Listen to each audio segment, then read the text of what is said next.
میں نے کمرے کا دروازہ بند کیا تو میرا دل زور زور سے دھڑک رہا تھا۔ سامنے ماہ نور کھڑی تھی، میری 17 سالہ دلہن۔ وہ اتنی معصوم تھی کہ اسے دیکھ کر اکثر مجھے اپنی ہی سوچوں پر شرم آنے لگتی، لیکن اس وقت اسے دیکھ کر میرا ضبط جواب دے رہا تھا۔ میری نظر اس کے وجود پر پڑی تو میں نے بے اختیار اس سے وہ سوال کر دیا جو شاید مجھے نہیں کرنا چاہیے تھا۔ ماہ نور، تم وہ سب کیوں نہیں پہنتی جو باقی عورتیں پہنتی ہیں؟ کیا تمہیں اپنا خیال رکھنا نہیں آتا؟ میری آواز میں تھوڑی سختی تھی، شاید اس لیے کہ میں اسے ایک مکمل عورت کے روپ میں دیکھنا چاہتا تھا۔ اس نے ڈرتے ہوئے اپنی نم آلود آنکھیں اٹھائیں اور اتنی معصومیت سے کہا کہ میرا غصہ وہیں دم توڑ گیا۔ اس نے کہا، شہروز، میں نہیں جانتی یہ سب کس طرح پہنا جاتا ہے، مجھے کبھی کسی نے نہیں بتایا۔ اس کے ان الفاظ نے میرے دل پر جیسے ہتھوڑا مارا۔ مجھے احساس ہوا کہ میں ایک ایسی لڑکی سے توقعات وابستہ کر رہا تھا جسے زندگی کی بنیادی باتوں کا بھی علم نہیں تھا۔ میں نے آگے بڑھ کر اس کا کانپتا ہوا ہاتھ تھاما اور اسے اپنے قریب کر لیا۔ میں نے اپنی قمیض اتارتے ہوئے اسے اپنی غربت کا احساس دلایا، لیکن اس بار میرے ارادے بدل چکے تھے۔ میں نے اس کے چہرے کو اپنے دونوں ہاتھوں میں لیا اور سرگوشی کی۔ آؤ ماہ نور، میں تمہیں سکھاتا ہوں خود سے محبت کیسے کرتے ہیں۔ میں تمہیں سکھاتا ہوں کہ تم میرے لیے کتنی خاص ہو۔ میں نے محسوس کیا کہ میرے لمس سے اس کے جسم میں ایک سنسنی سی دوڑ گئی۔ وہ خوف زدہ تھی، لیکن اس نے خود کو مجھ پر چھوڑ دیا تھا۔ میں نے دونوں ہاتھوں سے اس کی نرم کومل شہر کی چکا چوند اور اس شور و غل سے دور میں کافی عرصے بعد اپنے آبائی گاؤں واپس آ رہا تھا۔ حویلی کے بڑے پھاٹک سے اندر قدم رکھتے ہی مجھے وہ پرانی خوشبو محسوس ہوئی جو مٹی اور پیڑوں کی تھی۔ میں ابھی گاڑی سے اپنا سامان نکال ہی رہا تھا کہ اچانک مجھے اپنے دائیں حصے میں موجود آم کے پرانے اور گھنے درخت سے باتوں کی آواز آئی۔ میں نے تھوڑا آگے بڑھ کر دیکھا تو میری حیرت کے انتہا نہ رہی۔ ایک دبلی پتلی سی لڑکی جس کے بال بکھرے ہوئے تھے، جس نے پرانا سا دوپٹہ کمر سے باندھ رکھا تھا، وہ درخت کی ایک اونچی اور نازک ٹہنی پر چڑھی کچی کیریاں توڑنے کی کوشش کر رہی تھی۔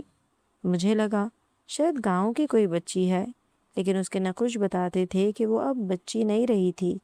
میں ابھی اسے پکارنے ہی والا تھا کہ اچانک اس کا پاؤں ایک گیلی ٹہنی سے پھسلا اور اس کے منہ سے ایک دبی سی چیخ نکلی۔ وہ تیزی سے نیچے کی طرف گرنے لگی۔ میرے پاس سوچنے کا وقت نہیں تھا۔ میں نے تیزی سے آگے بڑھ کر اپنے دونوں ہاتھ پھیلا دیے اور وہ سیدھی میری آغوش میں آ گری۔ اس کا سارا وزن مجھ پر تھا اور ہم دونوں گھاس پر جا گرے۔ اس کا سانس پھولا ہوا تھا اور خوف کے مارے اس کی آنکھیں پھٹی کی پھٹی رہ گئی تھیں۔ وہ تھر تھر کانپ رہی تھی۔ میں نے اسے سہارا دے کر کھڑا کیا تو دیکھا کہ اس کے معصوم چہرے پر پسینے کی بوندیں چمک رہی تھیں۔ میں نے غصے اور حیرت کے ملے جلے لہجے میں پوچھا، تم کون ہو اور اس طرح جان جوخم میں ڈال کر یہاں کیا کر رہی ہو؟ اس نے سہمے ہوئے لہجے میں اپنی ٹوٹی پھوٹی آواز میں کہا، مجھے کیریاں بہت پسند ہیں، بس وہی دینے آئی تھی، مجھے نہیں معلوم تھا کہ آپ آ جائیں گے۔ میں نے غصے بھرے لہجے میں اس سے پوچھا کہ تم ایسی پاگلوں والی حرکت کیوں کر رہی تھی؟ اگر میں وقت پر نہ پہنچتا تو تمہاری ہڈیاں ٹوٹ جاتی اور تم عمر بھر کے لیے معذور ہو جاتی۔ وہ میری آواز کی گرج سن کر مزید خوفزدہ ہو گئی اور کانپتے ہوئے لہجے میں کہنے لگی، چھوٹے صاحب، میں اکیلی نہیں تھی، میرے ساتھ میری سہیلی بھی تھی، وہ شاید آپ کی گاڑی کی آواز سن کر ڈر کے مارے بھاگ گئی ہے۔ اس کی آنکھوں میں موٹے موٹے آنسو آنے لگے اور وہ سہم کر اپنے ہاتھ جوڑتے ہوئے کہنے لگی، چھوٹے صاحب، مجھے معاف کر دیں، مجھ سے غلطی ہو گئی، میں دوبارہ یہاں کبھی نہیں آؤں گی، مجھے بس کیریاں توڑنے کا شوق تھا۔ اس کی یہ بے بسی دیکھ کر میرا غصہ کچھ ٹھنڈا ہوا۔ میں نے خاموشی سے اسے جانے کا اشارہ کیا تو وہ تیزی سے اٹھ کر بھاگنے لگی۔ ابھی وہ چند قدم ہی دور گئی تھی کہ میں نے اسے دوبارہ پکارا۔ وہ ایک دم ٹھٹک کر رکے اور میری طرف پلٹی تو اس لمحے میری نظریں اس کے لہلہاتے وجود پر جم گئیں۔ اس کا سادہ سا جوڑا اس کے ابھرتے ہوئے بدن پر کچھ اس طرح پیوست تھا کہ اس کی معصومیت اور جوانی کا ایک عجیب ہی امتزاج سامنے آ رہا تھا۔ میں نے اسے ہاتھ کے اشارے سے اپنے قریب بلایا تو وہ پوری طرح سہمی ہوئی اور ڈرتے ہوئے قدموں سے میرے قریب آئی۔ میں نے جھک کر زمین پر گری ہوئی کچھ کچی کیریاں اٹھائیں اور اس کی قمیص کا دامن تھوڑا سا کھینچ کر وہ تمام کیریاں اس کے دامن میں ڈال دیں۔ میری انگلیاں ایک لمحے کے لیے اس کے وجود سے چھو گئی تھیں، جس سے وہ بری طرح تھر تھرا اٹھی۔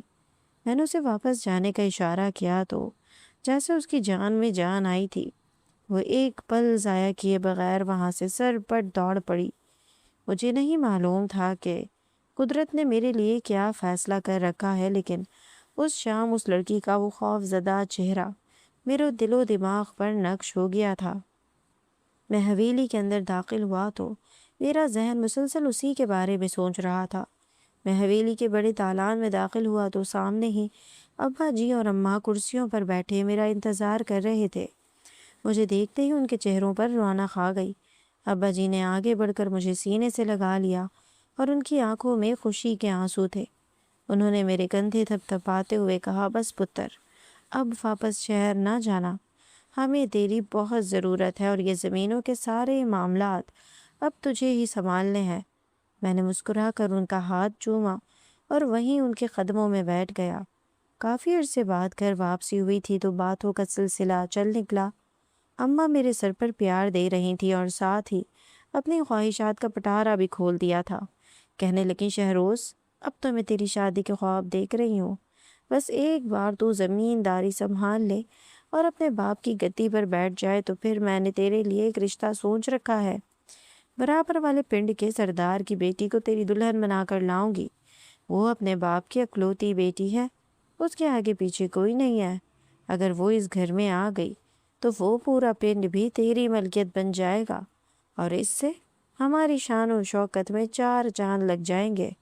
اماں اپنے منصوبے سنا رہی تھی اور ابا جی بھی ان کی ہاں میں ہاں ملا رہے تھے۔ ان کے نزدیک یہ محض ایک شادی نہیں بلکہ ایک بڑی جائیداد کا سودا تھا، لیکن میرا دل و دماغ اس وقت کسی اور ہی سمت میں چل رہا تھا۔ میری نظروں کے سامنے بار بار وہی لڑکی آ رہی تھی جو آم کے درخت سے گرتے گرتے میرے ہاتھوں میں آئی تھی۔ اس کی وہ معصومیت، وہ خوف میرے ذہن سے نکل ہی نہیں رہا تھا۔ اماں کی باتیں میرے کانوں سے تو ٹکرا رہی تھی مگر دل تک نہیں پہنچ پا رہی تھی۔ میں اپنے کمرے میں چلا گیا اور بستر پر لیٹ کر آرام کرنے کی کوشش کرنے لگا، مگر نیند میری آنکھوں سے کوسوں دور تھی۔ ساری رات اسی لڑکی کا معصوم چہرہ میرے تصور میں گھومتا رہا۔ اس کی وہ ڈری ہوئی آنکھیں، اس کا وہ لہلہاتا وجود میری سوچوں پر پہرے دے رہا تھا۔ اگلے دن صبح سویرے میری آنکھ کھلی تو مجھے لگا کہ شاید وہ مجھے حویلی میں کہیں نہ کہیں نظر آ جائے گی۔ میں نے پورے دن حویلی کے ہر کونے کے چکر لگائے لیکن وہ کہیں دکھائی نہ دی۔ آخر کار مجھ سے رہا نہ گیا اور میں نے حویلی کی ایک پرانی ملازمہ کو اپنے پاس بلایا اور اس سے کرید کرید کر پوچھنے لگا، کل وہ کون لڑکی تھی جو آم کے درخت پر چڑھی اتنی دلیری سے کیریاں توڑ رہی تھی؟ وہ بوڑھی ملازمہ تھوڑی دیر کے لیے سوچ میں پڑ گئی، پھر کہنے لگی، چھوٹے صاحب، حویلی میں تو گاؤں کے عام لوگ اتنی آسانی سے داخل نہیں ہو سکتے۔ ہو سکتا ہے وہ حویلی کی ہی کوئی نئی ملازمہ ہو یا کسی کام کاج والے کی بیٹی ہو، لیکن مسئلہ یہ تھا کہ نہ مجھے اس کا نام پتہ تھا اور نہ ہی میں اس کا صحیح حلیہ بتا پا رہا تھا، کیونکہ وہ لمحہ اتنا مختصر تھا کہ میں بس اس کی معصومیت اور اس کی جسم کی تھر تھراہٹ ہی محسوس کر پایا تھا۔ میری بے چینی دیکھ کر اس بوڑھی ملازمہ نے حویلی کی تمام جوان اور بوڑھی ملازمہ عورتوں کو میرے سامنے صحن میں طلب کر لیا۔ میں نے ایک ایک کر کے سب کے چہروں کو غور سے دیکھا لیکن وہ لڑکی ان میں شامل نہیں تھی۔ میرا ایک دل ایک دم سے بیٹھ گیا، مجھے مایوسی ہونے لگی کہ آخر وہ کون تھی جو ہوا کے جھونکے کی طرح آئی اور میرے دل میں ایک ہلچل مچا کر غائب ہو گئی۔ میرا دل بیٹھ سا گیا جب ان تمام چہروں میں وہ ایک چہرہ موجود نہیں تھا۔ میں نے ایک گہری سانس لی اور سوچا کہ شاید وہ کوئی خواب تھی جو پل بھر کے لیے میری نظروں کے سامنے آئی اور پھر اوجھل ہو گئی۔ آنے والے دن میرے لیے بہت مصروفیت لے کر آئے۔ ابا جی نے مجھے پوری طرح زمینداری کے کاموں میں جھونک دیا تھا۔ مجھے ہر روز صبح سویرے کھیتوں کا چکر لگانا پڑتا، کسانوں کے مسائل سننا، زمینوں کے حساب کتاب دیکھنا اب میری زندگی کا معمول بن چکا تھا۔ ان سب کاموں کے دوران وہ لڑکی میرے ذہن کے کسی کونے میں اب بھی موجود تھی، مگر وقت کی گرد نے اس کی یاد کو تھوڑا دھندلا دیا تھا۔ کئی ہفتے گزر گئے اور وہ معصوم صورت مجھے دوبارہ کہیں نظر نہ آئی۔ پھر گاؤں میں سالانہ میلے کے دن قریب آنے لگے۔ یہ میلہ ہماری حویلی کی شان و شوکت کا آئینے دار ہوتا تھا اور دور دور سے لوگ اس میں شرکت کے لیے آتے تھے۔ ابا جی نے اس بار میلے کے تمام انتظامات میرے سپرد کر دیے تھے۔ میں دن رات اسی کی تیاری میں مصروف تھا کہ گاؤں کے وسیع میدان میں بڑی شان و شوکت کے ساتھ میلہ سجایا جا سکے۔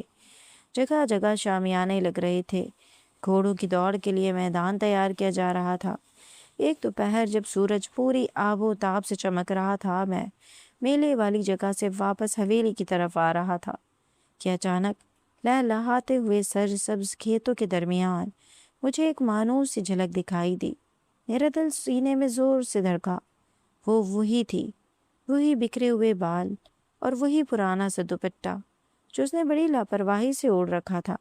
وہ کھیتوں کے درمیان کسی پگڈنڈی پر کھڑی شاید کسی کا انتظار کر رہی تھی یا بس یوں ہی وہاں موجود تھی۔ میں نے ایک لمحہ ضائع کیے بغیر گاڑی کا رخ اس سمت موڑ دیا جہاں وہ کھڑی تھی۔ میرے اندر ایک عجیب سی بے چینی تھی، جیسے برسوں کی پیاس بجھنے والی ہو، لیکن جیسے جیسے میں اس کے قریب پہنچ رہا تھا، کھیتوں کی اونچی فصلیں میرے اور اس کے درمیان حائل ہو رہی تھیں۔ میں نے گاڑی کو بریک لگائی اور تیزی سے اس جگہ پہنچا جہاں میں نے اسے دیکھا تھا، مگر وہاں پہنچتے ہی میری آنکھیں اسے ڈھونڈنے لگیں۔ وہاں دور دور تک کوئی نہیں تھا، صرف ہوا کے جھونکوں سے ہلتی ہوئی فصلیں تھیں اور پرندوں کی آوازیں۔ وہ لڑکی ایک بار پھر کسی جادو کی طرح میری نظروں سے اوجھل ہو چکی تھی۔ میں وہیں کھڑا ہکا بکا رہ گیا اور سوچنے لگا کہ کیا وہ واقعی وہاں تھی یا میری تڑپتی ہوئی نظروں نے ایک بار پھر مجھے دھوکہ دیا تھا۔ میلے کی تیاریاں اپنے عروج پر تھیں اور میرا دل اسی کشمکش میں گرفتار تھا کہ وہ لڑکی حقیقت تھی یا محض میرا کوئی وہم۔ لیکن قدرت کو کچھ اور ہی منظور تھا۔ میلے کے پہلے دن جب پورا پنڈ رنگوں اور روشنیوں سے بھرا ہوا تھا، ڈھول کی تھاپ پر جوان رقص کر رہے تھے، میں اپنی مخصوص کرسی پر بیٹھا معززین کا استقبال کر رہا تھا، تبھی میری نظریں ہجوم میں بھٹکنے لگیں۔ اچانک میری سانسیں رک گئیں۔ میلے کی ایک چھوٹی سی دکان پر جہاں مٹی کے کھلونے اور چوڑیاں بک رہی تھی، وہ کھڑی تھی۔ اس بار اس نے میلے کی مناسبت سے تھوڑا صاف ستھرا مگر سادہ سا جوڑا پہن رکھا تھا۔ اس کے چہرے پر وہی معصوم سی مسکراہٹ تھی جو میں نے پہلے کبھی نہیں دیکھی تھی۔ وہ اپنی سہیلی کے ساتھ بیٹھی رنگ برنگی چوڑیوں کو بڑے شوق سے دیکھ رہی تھی۔ میں نے اپنے ساتھیوں کو وہیں چھوڑا اور تیزی سے اس کی طرف بڑھنے لگا۔ میرا دل اتنا زور سے دھڑک رہا تھا کہ مجھے لگا شاید آس پاس کے لوگ بھی اسے سن لیں گے۔ میں ابھی اس کے قریب پہنچنے ہی والا تھا کہ میرے ایک ملازم نے مجھے روک لیا اور کہا کہ بڑے صاحب آپ کو پنچایت کے خیمے میں بلا رہے ہیں۔ میں نے تڑپ کر اس لڑکی کی طرف دیکھا، وہ اب وہاں سے اٹھ کر آگے بڑھ چکی تھی۔ میں نے ملازم کو جھڑک دیا اور اس کا پیچھا کیا۔ وہ ہجوم کو چیرتی ہوئی میلے کے آخری کنارے پر موجود اس پرانے کنویں کی طرف چلی گئی جہاں سناٹا تھا۔ میں نے وہاں پہنچ کر اسے پکارا، اے لڑکی رکو! وہ ایک دم سے رکی اور مڑی۔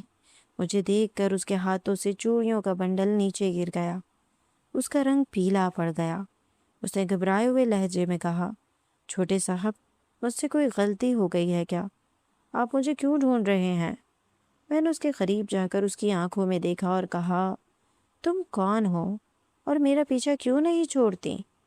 وہ سہم کر پیچھے ہٹی اور کہنے لگی کہ میں تو ایک غریب مزارے کی بیٹی ہوں، میرا نام مہنور ہے، ہم حویلی کی پچھلی زمینوں پر رہتے ہیں۔ اس نے بتایا کہ اس کے والد بیمار ہیں اور بھائی جواری، وہ باپ کا ہاتھ بٹانے کے لیے کھیتوں میں کام کرتی ہے۔ مجھے پہلی بار اس کا نام معلوم ہوا۔ مہنور میرے لیے یہ نام نہیں بلکہ ایک جادو تھا۔ میں نے اس سے پوچھا کہ تم اس دن آم کے درخت سے کیوں بھاگی تھی؟ اس نے شرماتے ہوئے اپنی نظریں جھکا لی اور کہا، میں ڈر گئی تھی کہ کہیں آپ مجھے سزا نہ دیں۔ میں اسے کچھ اور کہنا چاہتا تھا، تبھی دور سے کسی نے اسے پکارا اور وہ ایک بار پھر ہرنی کی طرح چھلانگیں مارتی ہوئی ہجوم میں گم ہو گئی، مگر اس بار میرے پاس اس کا نام تھا اور اس کا ٹھکانہ بھی۔ اب مجھے معلوم تھا کہ مجھے اپنی منزل تک کیسے پہنچنا ہے، لیکن اس سے پہلے ہی گاؤں کا میلہ ختم ہوا اور ایک بہت بڑی پنچایت بٹھائی گئی۔ گاؤں میں ہر مہینے یہ پنچایت بیٹھتی تھی جس میں بہت سے فیصلے بھی ہوتے تھے، مگر اس بار اس پنچایت میں آنے والا مسئلہ کسی اور کا نہیں بلکہ مہنور کے باپ کا تھا۔ پنچایت کے بڑے سے خیمے میں گاؤں کے معززین جمع تھے اور بیچ میں مہنور کے والد اپنی جھکی ہوئی کمر اور کانپتے ہوئے ہاتھوں کے ساتھ کھڑے تھے۔ ابا جی اپنی گدی پر بیٹھے بڑے جاہو جلال سے زمینوں کے کاغذات دیکھ رہے تھے۔ میں ایک طرف کھڑا خاموشی سے یہ سب دیکھ رہا تھا۔ تبھی پتہ چلا کہ مہنور کے والد نے اپنی چند مرلے زمین ابا جی کے پاس برسوں پہلے گروی رکھی تھی اور اب وہ بوڑھا اپنی زمین واپس مانگ رہا تھا تاکہ اپنی گرتی ہوئی صحت اور گھر کے حالات سنبھال سکے۔ مگر افسوس یہ تھا کہ اس کے پاس سود سمیت رقم واپس کرنے کے لیے ایک ٹکا بھی نہیں تھا۔ ابا جی نے سختی سے کہا کہ بابا، قانون سب کے لیے برابر ہے، جب تک پیسے نہیں ملیں گے زمین واگزار نہیں ہوگی۔ وہ بوڑھا ہاتھ جوڑ کر کہنے لگا، سردار جی، میرے گھر میں جوان بیٹی ہے، ایک نالائق بیٹا ہے جو سب کچھ جوئے میں ہار گیا ہے، میں اب مرنے والا ہوں، بس وہ زمین واپس کر دیں تاکہ میری اولاد کا کوئی ٹھکانہ بن سکے۔ میرا دل یہ سب سن کر خون کے آنسو رو رہا تھا۔ مجھے وہ معصوم مہنور یاد آ رہی تھی جو آم کی کیریاں توڑنے کے لیے اپنی جان جوخم میں ڈال رہی تھی۔ میں نے محسوس کیا کہ اس کی یہ معصومیت دراصل غربت اور محرومیوں کی وجہ سے تھی۔ میں نے قدم آگے بڑھایا اور سب کے سامنے ابا جی سے کہا، یہ بوڑھا سچ کہہ رہا ہے، ہمیں اس کی زمینیں واپس کر دینی چاہیے۔ ابا جی نے حیرت سے میری طرف دیکھا اور کہا، شہروز، تم جذباتی ہو رہے ہو، کاروبار جذباتوں سے نہیں چلتے۔ میں نے وہاں سے دور ایک درخت کے پیچھے مہنور کو کھڑے دیکھا۔ وہ دور سے اپنے باپ کی تذلیل ہوتے دیکھ کر رو رہی تھی۔ اس کی سسکیاں تو میرے کانوں تک نہیں پہنچ رہی تھی، مگر اس کی نم آنکھیں مجھ سے کچھ مانگ رہی تھیں۔ تبھی میرے ذہن میں اماں کی وہ بات یاد آئی جو انہوں نے میری شادی کے بارے میں کہی تھی۔ میں نے ایک گہری سانس لی اور سب کے سامنے اعلان کیا، ابا جی، میں اس بوڑھے کی زمینیں واپس کر دوں گا، لیکن ایک شرط پر۔ ابا جی اور پنچایت کے تمام لوگ خاموش ہو کر مجھے دیکھنے لگے۔ میں نے مہنور کی طرف اشارہ کیا جو اب بھی وہیں کھڑی تھی اور کہا، اس زمین کے بدلے میں مہنور کا ہاتھ مانگتا ہوں، میں اسے اس حویلی کی چھوٹی سردارنی بنا کر لاؤں گا۔ پورے خیمے میں سناٹا چھا گیا۔ مہنور کے باپ کی آنکھیں حیرت سے پھیل گئیں اور خود مہنور جیسے زمین میں گڑ گئی ہو۔ میں نے اپنی نظریں ابا جی پر جما دی اور کہا، اگر آپ چاہتے ہیں کہ میں دوسرے پنڈ کی سردار کی بیٹی سے شادی کروں تو پہلے اس بوڑھے کی بیٹی کو آپ کو میری بیوی بنانا ہوگا، پھر میں اس لڑکی سے دوسری شادی کرنے کو تیار ہوں۔ میں نے بنا سوچے سمجھے ابا جی کے آگے شرط رکھ دی تھی کہ ابا جی نے میری آنکھوں میں وہ جنون دیکھا جو شاید انہوں نے پہلے کبھی نہیں دیکھا تھا۔ وہ تھوڑی دیر سوچتے رہے، پھر انہوں نے کاغذات مہنور کے باپ کے سامنے پھینک دیے اور کہا، جاؤ بابا، آج سے یہ زمین تمہاری ہوئی اور تمہاری بیٹی ہماری امانت۔ یوں مہنور میرا نصیب بن گئی، لیکن جب وہ رخصت ہو کر اس کمرے میں آئی تو وہ ایک بار پھر وہی سہمی ہوئی لڑکی تھی جسے دنیا داری کا کچھ پتہ نہیں تھا۔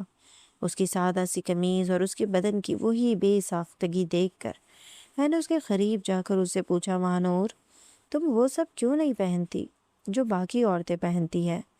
کہ تمہیں اپنا خیال رکھنا نہیں آتا؟ اس نے معصومیت سے سر جھکا کر کہا، شہروز، میں نہیں جانتی کہ یہ سب کس طرح پہنا جاتا ہے، مجھے کبھی کسی نے نہیں بتایا۔ اور پھر میں نے اسے اپنے قریب کر لیا اور اپنی قمیض اتارتے ہوئے اسے اپنی غربت کا احساس دلایا۔ وہ بالکل ویسے ہی کانپ رہی تھی جیسے اس دن آم کے درخت سے گرتے وقت میرے ہاتھوں میں کانپی تھی۔ میں نے اسے بہت آرام سے بستر پر بٹھایا، اس کے چہرے سے وہ پرانا سا دوپٹہ ہٹایا جسے اس نے اپنی معصومیت چھپانے کی ڈھال بنا رکھا تھا۔ اس کی آنکھوں میں ابھی بھی وہی خوف اور حیرت تھی جو شاید اسے ورثے میں ملی تھی۔ میں نے اس کی سادہ سی قمیض اور اس کے بدن کے ادھورے پن کو دیکھ کر اسے ٹوکا تو اس کا وہ جواب میرے دل میں اتر گیا کہ اسے کبھی کسی نے سکھایا ہی نہیں۔ میں نے اسے سہارا دے کر آئینے کے سامنے کھڑا کیا اور اس کے پیچھے کھڑا ہو کر اس کے کندھوں پر ہاتھ رکھے میں نے دیکھا کہ وہ آئینے میں خود کو نہیں بلکہ مجھے دیکھ رہی تھی، جیسے اسے یقین نہ ہو کہ وہ اس حویلی کی سردارنی بن چکی ہے۔ میں نے اپنی قمیض کے بٹن کھولے اور اسے اپنے وجود کی تپش محسوس کرواتے ہوئے کہا، ماہ نور، اب تم کوئی مزارے کی بیٹی نہیں ہو، تم میری زندگی ہو اور ایک سردارنی کے لیے خود کو سنوارنا جتنا ضروری ہے اس سے زیادہ اپنے آپ کو پہچاننا ضروری ہے۔ میں نے دراز سے وہ ریشمی کپڑے اور دیگر چیزیں نکالی جو میں اس کے لیے خاص طور پر شہر سے منگوائی تھی۔ میں نے دیکھا وہ ان چیزوں کو دیکھ کر الجھ رہی تھی۔ اسے نہیں معلوم تھا کہ کون سی چیز کہاں پہنی جاتی ہے۔ میں نے نرمی سے اس کے بالوں کی لٹ کو اس کے کان کے پیچھے کیا اور سرگوشی میں کہا، آؤ، میں تمہیں زندگی کا پہلا سبق سکھاتا ہوں۔ میرے ہاتھوں نے جب اس کی نرمی کو چھوا تو اس نے بے اختیار اپنی آنکھیں بند کر لی اور ایک لمبی سانس لی۔ اس کے جسم کی سنسنی بتا رہی تھی کہ وہ پہلی بار کسی مرد کے اتنے قریب آئی تھی۔ میں نے اسے ایک ایک چیز کے بارے میں بتانا شروع کیا۔ وہ خاموشی سے میری ہر بات سن رہی تھی۔ کبھی کبھی شرم سے اس کا پورا چہرہ تمتما اٹھتا۔ اس رات میں نے اس کے ساتھ کوئی زبردستی نہیں کی بلکہ میں نے اس کے اندر چھپی اس عورت کو جگانے کی کوشش کی جو غربت اور محرومیوں تلے دبی ہوئی تھی۔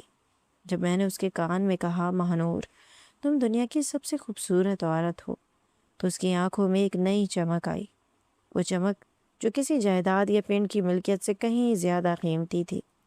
اس رات ہم دونوں نے ایک دوسرے کو ایک نئے روپ میں پایا۔ اگلی صبح بھی میں بیدار ہی ہوا تھا کہ باہر دلان سے اماں کی بلند آواز سنائی دے۔ وہ غصے میں لال بیلی ہو رہی تھی، ان کا ہنگامہ پوری حویلی میں گونج رہا تھا۔ ماہ نور جو ابھی ابھی کچن سے میرے لیے چائے لے کر آئی تھی، ان کی آواز سن کر سہم گئی، اس کے ہاتھ لرزنے لگے۔ اماں کا کہنا تھا کہ ماہ نور سے شادی کرنا میری ایک جذباتی غلطی تھی اور اب مجھے اپنے خاندان کی شان و شوکت کے لیے دوسرے پنڈ کی بیٹی سے شادی کرنی ہی ہوگی۔ اماں میرے کمرے میں داخل ہوئیں اور ابا جی بھی ان کے پیچھے ہی تھے۔ اماں نے دو ٹوک لہجے میں کہا، شہروز، ہم نے اس لڑکی کو یہاں رہنے کی اجازت دے دی ہے، یہی اس کے لیے بہت ہے، لیکن تم بھول رہے ہو کہ تم اس پنڈ کے وارث ہو، تم شہر کے پڑھے لکھے اور سمجھدار نوجوان ہو، اور اسی لیے برابر والے پنڈ کا سردار اپنی اکلوتی بیٹی کا ہاتھ تمہارے ہاتھ میں دینا چاہتا ہے۔ وہ لوگ کسی ان پڑھ وڈیرے کی بجائے تم جیسے سلجھے ہوئے لڑکے کو اپنا داماد بنانا چاہتے ہیں تاکہ ان کی جائیداد بھی محفوظ رہے اور ان کا نام بھی بلند ہو۔ ابا جی نے بھی اماں کی تائید میں سر ہلایا اور کہا، پتر، وہ سردار کی بیٹی ہے، اس کا اٹھنا بیٹھنا، اس کا سلیقہ تمہاری برابری کا ہے۔ یہ ماہ نور، یہ تو ابھی تک یہ بھی نہیں جانتی کہ ایک سردارنی کا وقار کیا ہوتا ہے۔ اماں نے ماہ نور کی طرف ایک حقارت آمیز نظر ڈالی اور کہا، یہ لڑکی صرف تمہاری ایک ہمدردی ہو سکتی ہے، تمہاری زندگی کا مکمل حصہ نہیں بن سکتی۔ اگر تم نے سردار کی بیٹی سے شادی نہ کی تو وہ پنڈ بھی ہمارے ہاتھ سے نکل جائے گا اور ہم ان کے سامنے سر اٹھا کر چلنے کے قابل نہیں رہیں گے۔ ماہ نور کے ہاتھ سے چائے کا کپ نیچے گرا، وہ آنسو بہاتی ہوئی کمرے سے باہر دوڑ گئی۔ اس کا دل ٹوٹ چکا تھا، اسے لگ رہا تھا جیسے اس کی معصومیت اور میری محبت اماں کے ان بڑے منصوبوں کے سامنے بہت چھوٹی پڑ گئی ہے۔ میں وہیں خاموش کھڑا رہا۔ میرے سامنے ایک طرف میرا وعدہ تھا جو میں نے ماہ نور سے کیا تھا، اور دوسری طرف اماں کی وہ ضد اور خاندان کی جھوٹی انا جو ایک بار پھر مجھے ایک ایسے سودے میں دھکیل رہی تھی جہاں دل کی کوئی جگہ نہیں تھی۔ اماں نے جاتے جاتے آخری وار کیا، اگر تم نے ہماری بات نہ مانی تو میرا مرا ہوا منہ دیکھو گے۔ اماں کا وہ آخری وار میرے کلیجے کے آر پار ہو گیا تھا۔ حویلی میں جیسے زندگی رک گئی تھی۔ اماں نے صاف کہہ دیا تھا کہ یا تو سردار کی بیٹی اس گھر میں آئے گی یا پھر میرا جنازہ اس حویلی سے اٹھے گا۔ ابا جی نے بھی مصلحت کے تحت خاموشی اختیار کر لی تھی کیونکہ ان کے لیے برادری کی ناک کا سوال تھا۔ میں جب کمرے میں پہنچا تو دیکھا ماہ نور نے اپنا وہ پرانا سا چھوٹا سا تھیلا سمیٹ رکھا تھا جس پہ وہ اپنی 2-4 پرانی قمیضیں لے کر آئی تھی۔ اس کی آنکھیں رو رو کر سوج چکی تھی مگر چہرے پر ایک عجیب سا سکون تھا اس نے کانپتے ہوئے لہجے میں کہا کہ شہروز، میں نے وہ سب سیکھ لیا جو آپ مجھے سکھانا چاہتے تھے۔ آپ نے مجھے عورت ہونے کا مان دیا، مجھے عزت دی، میرے باپ کی زمینیں واپس دلائی، میرے لیے اتنا ہی بہت ہے۔ میں آپ کی اور آپ کی ماں کی برابری کے قابل نہیں۔ وہ سردار کی بیٹی آپ کے لائق ہے، میں تو بس ایک مزارے کی بیٹی ہوں جو شاید غلطی سے خوابوں کی نگری میں آ گئی تھی۔ وہ میرے پیروں میں بیٹھ کر رونے لگے۔ میرا دل کٹ کر رہ گیا۔ میں جانتا تھا اگر میں نے ہار مان لی تو مہنور کی زندگی پھر اسی اندھیرے میں ڈوب جائے گی، اور اگر میں نے ضد کی تو اماں اپنی جان دے دیں گی۔ میں نے اسے سہارا دے کر اٹھایا اور اس رات ایک آخری فیصلہ کیا۔ میں اسے لے کر اماں اور ابا جی کے سامنے گیا، جہاں دوسرے پنڈ کے سردار کے لوگ بھی موجود تھے جو میرا منہ میٹھا کرانے کی غرض سے آئے تھے۔ میں نے سب کے سامنے بلند آواز میں کہا کہ میں دوسری شادی کروں گا، لیکن ایک شرط پر۔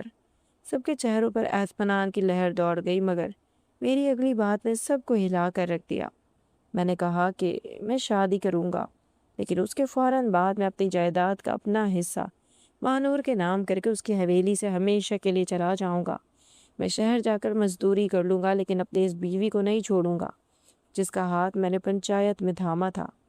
اماں نے جب دیکھا کہ میرا جنون جائیداد اور خون کے رشتوں سے بھی بڑا ہو چکا ہے تو ان کا مان ٹوٹ گیا۔ سردار کی بیٹی زویا جو یہ سب دیکھ رہی تھی خود آگے بڑھی۔ اس نے اپنے باپ کا ہاتھ پکڑ کر کہا، ابا جی، جہاں محبت اتنی گہری ہو وہاں میں کبھی اپنی جگہ نہیں بنا پاؤں گی۔ مجھے یہ رشتہ منظور نہیں۔ سردار خاموشی سے اپنی بیٹی کو لے کر چلا گیا، کیونکہ اس کی غیرت نے گوارا نہ کیا کہ وہ ایک ایسے گھر میں بیٹی دے جہاں بیٹا کسی اور کا ہو چکا ہو۔ وہ ایک پڑھی لکھی اور سمجھدار لڑکی تھی۔ حویلی میں سناٹا چھا گیا تھا۔ اماں نے ہار مان لی تھی، مگر ان کے دل میں ابھی بھی کسک باقی تھی۔ مہنور نے آگے بڑھ کر اماں کے پیر پکڑ لیے اور سسکتے ہوئے کہا، اماں، میں سردارنی تو نہیں بن سکتی، لیکن آپ کی خدمت کرنے والی غلام ضرور بن کر رہوں گی، بس مجھے اس چوکھٹ سے نہ نکالیں۔ مہنور کی اس عاجزی نے اماں کا پتھر دل پگھلا دیا۔ وقت گزرتا گیا۔ مہنور نے اپنے اخلاق اور خدمت سے حویلی کے در و دیوار جیت لیے۔ وہ آج بھی وہی معصوم مہنور تھی، مگر اب اس کی آنکھوں میں خوف نہیں بلکہ میری محبت کا مان تھا۔